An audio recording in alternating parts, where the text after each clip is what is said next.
नमस्ते एंड राधे राधे। मैं प्रीति हूँ और मैं बताती हूँ लॉ ऑफ अट्रैक्शन के बारे में, करती हूँ मैं chakra healing and I am certified chakra healer. और इसके साथ-साथ ही मेरी चक्रा हीलिंग की बैच भी आ रही है, मीन्स वर्कशॉप आ रही है जो 5 सितंबर से शुरू है।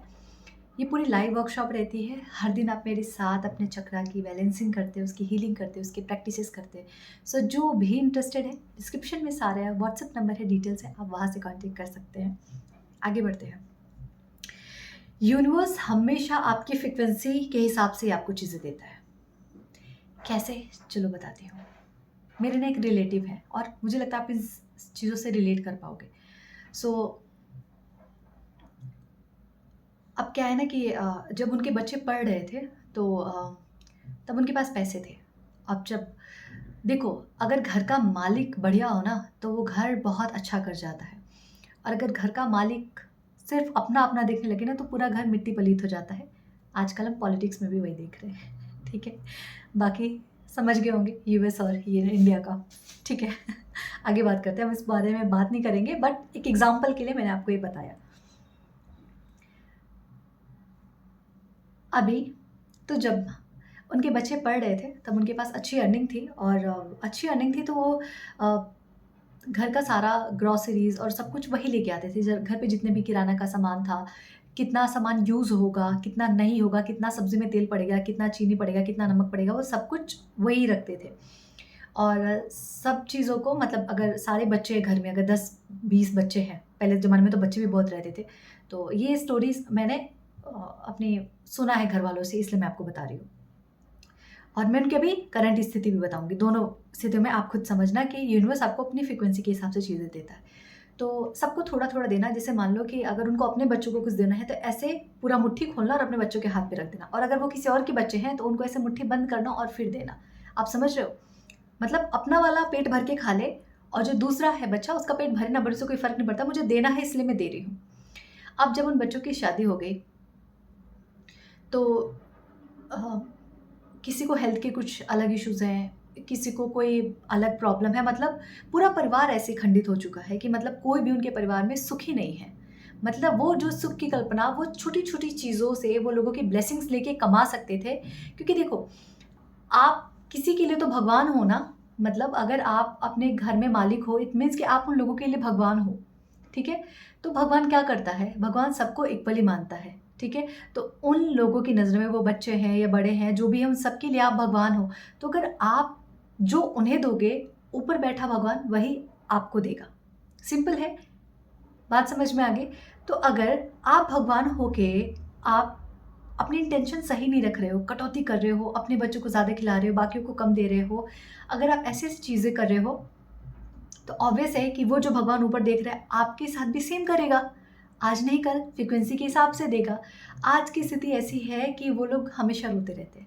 मेरे बच्चे ठीक नहीं हैं, उनमें बन नहीं रही है, मेरे बच्ची का परिवार मतलब मेरी लड़की का परिवार उजड़ चुका है, उसकी सेहत अच्छी नहीं रहती, वो ऑलरेडी डिप्रेशन में है, ओवरथिंकिंग ज़्यादा कर रही है, उसकी सेहत अच्छी नहीं है, फलाना-ढिमकाना बहुत सारी बीमारियाँ।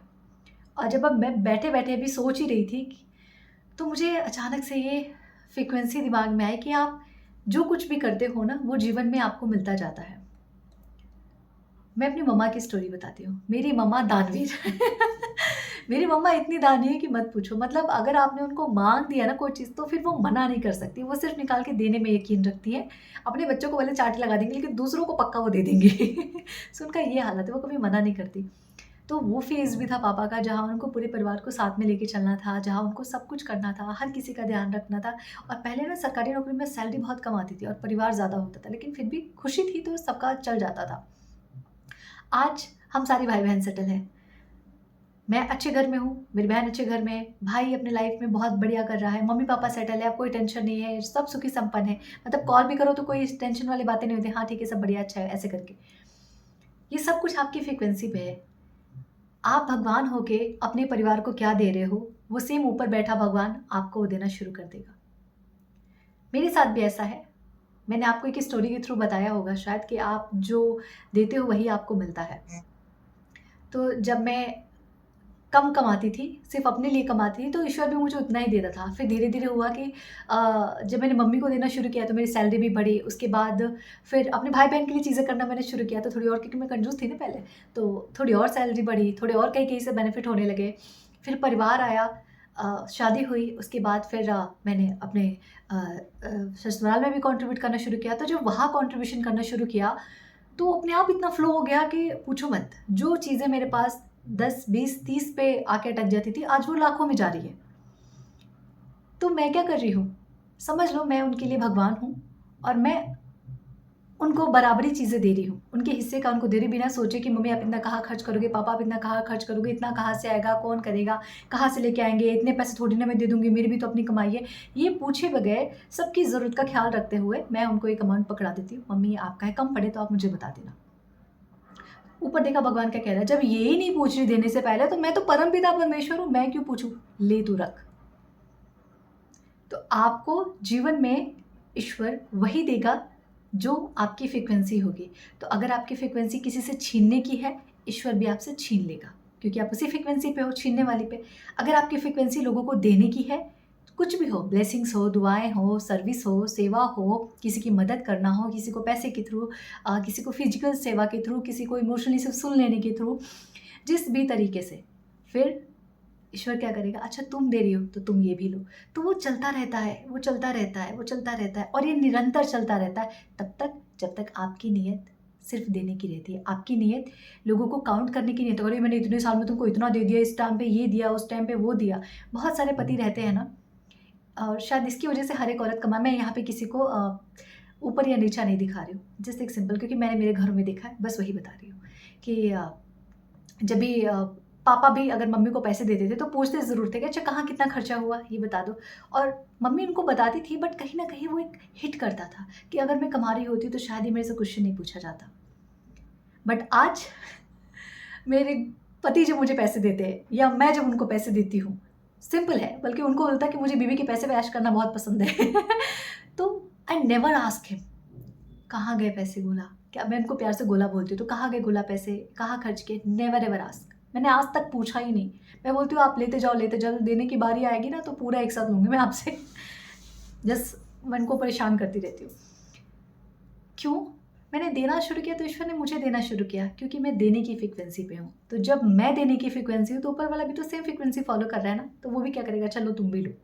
तुम्हारे पास कम नहीं होना चाहिए, तुम्हारे पास निरंतर रहना चाहिए, क्योंकि तुम्हारे थ्रू बहुत सारे लोगों का भला हो रहा है। तो अगर आपके जीवन में पैसों को लेके दिक्कत आ रही है, रिश्ते में दिक्कत आ रही है, तो आप खुद से पूछिए, ढूँढिए, खुद के अंदर टटोलिए कि आप कौन-सी फ्रीक्वेंसी पे हैं और कौन-सी फ्रीक्वेंसी पे किस इंटेंशन के साथ कौन-सा कार्य कर रहे हैं। आपको आपके सवालों के जवाब ऐसे मिल जाएँगे। पूछिए खुद से कि जब मुझे किसी को पैसे देने की बारी आती है या सर्विस देने की बारी आती है या फिर मुझे इन-लॉज़ को कुछ करने की बारी आती है, अपने माता-पिता के लिए कुछ करने की बारी आती है, तो उस वक़्त मेरी इंटेंशन कैसी रहती है? उस वक़्त मेरी एनर्जी कैसी रहती है? जब मेरे पति से उसके परिवार वाले पैसे माँगते हैं, तो उस वक़्त मेरी ऊर्जा कैसी रहती है? ये आपको खुद से पूछना पड़ेगा। आपको आपके फ्रीक्वेंसी तुरंत पता चल जाएगी। आपकी कौन-सी फ्रीक्वेंसी में है और क्या आपको मिल रहा है। ठीक है? मैं हमेशा इसी चीज़ पे काम करती हूँ और अभी तक करती जा रही हूँ, और जीवन में बढ़ता जा रहा है सब कुछ, कम तो कुछ नहीं हो रहा है, सब बढ़ते जा रहा है। तो आपको खुद से पूछना, और जभी भी मुझे कभी भी गलती से भी बाय डिफ़ॉल्ट एक भी गलत इमोशन आ जाता है, तो मैं बोलती हूँ कि जब तुम ही नहीं दे रही तो ईश्वर तुम्हें कहाँ से देगा? इट जस्ट कि मुझे एक सैंडल खरीदना था। मुझे वो सेम सैंडल किसी अलग ब्रांड में सस्ती आ रही थी, और जो मुझे पसंद था वो उसका कॉस्ट ज़्यादा था। फिर मेरे दिमाग में ना, तो क्योंकि माइंड में इतनी रिप्रोग्रामिंग हो रखी है ना चीज़ों की कि तुरंत ऐसे क्लिक कर जाता है। तो मैं बोल रही हूँ, एक बात बताओ प्रीति, डिमांड एंड सप्लाई का ही रोल है कि तुम्हारी जो डिमांड रहेगी तुम्हें ऊपर वाला वैसी ही सप्लाई देगा। तो अब तुम्हारे सामने सेम डिज़ाइन के सैंडल हैं जो तुम्हें लेना है, एक थोड़ा सस्ता है, एक थोड़ा ज़्यादा है। तो अगर तुम ये 500 वाला लेती हो ना प्रीति, तो ईश्वर भी तुमको 500 वाला देगा, 500 रुपये ही देगा। बट अगर तुम ये 5000 वाले ले रही हो, तो ऊपर बैठा ईश्वर भी, अगर तुम्हें 5000 अफोर्ड कर सकते हो तो तुम 500 वाले क्यों ले रही हो? तुम पहले मुझे ये बताओ ना। हाँ ठीक है, पैसे बच जाएँगे। क्यों पैसे बचाने? ऊपर वाला देने के लिए बैठा है, और अगर तुम्हें इतना ही पसंद है तो रख लो ना, खरीद लो ना। फिर क्या? फिर मैंने सोचा नहीं, मैंने बोला जो डिमांड वही सप्लाई। मैं इस बात पे यकीन रखती हूँ कि मैं जितना डिमांड करूँगी मुझे उतनी सप्लाई में, डिमांड का मतलब है जितना मैं अपने लिए ढूँढ के रखूँगी, भाई मुझे यहाँ देना है भगवान, यहाँ देना है, इनकी सेवा करनी है, इतना करना है, ये मैं अकेले कैसे करूँगी, आप मुझे नहीं दोगे तो, ठीक है? तो फिर भगवान ने बोला अच्छा तथास्तु, फिर मैंने वही लिया। तो जो आपकी डिमांड होगी वही आपकी सप्लाई होगी, जो आपकी फ्रीक्वेंसी मिलेगी रहेगी, ईश्वर आपको आपकी फ्रीक्वेंसी के हिसाब से देना शुरू कर देगा। मेरी वीडियो हमेशा लंबी हो जाती है, मैं क्या करूँ, मैं कितना कम करने की कोशिश करूँ, but thank you so much, Radhe Radhe. But इतनी लंबी वीडियो के बाद भी आप इसे देखते हैं, इतना सारा प्यार देते हैं, इसके लिए दिल से शुक्रिया, बहुत बहुत आपका धन्यवाद। Thank you so much everyone, Radhe Radhe and her her Mahadev.